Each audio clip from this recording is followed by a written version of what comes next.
মুসলিমরা কাবার উপাসনা করে না, তারা উপাসনা করে এক ঈশ্বর আল্লাহর, আর কাবা সেই বিশ্বাসেরই প্রতিনিধিত্ব করে।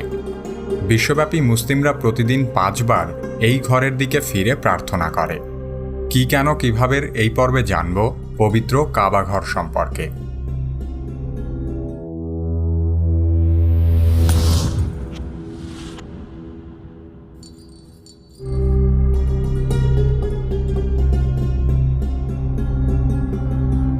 পৃথিবীর প্রথম ইবাদতের স্থান কাবা শরীফ।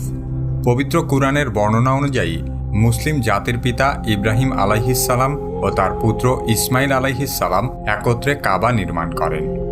ইসলাম ধর্ম শুরু হওয়ারও বহু আগে থেকে কাবাকে কেন্দ্র করে একটি নির্দিষ্ট এলাকা ছিল অত্যন্ত পবিত্র ও নিরাপদ স্থান।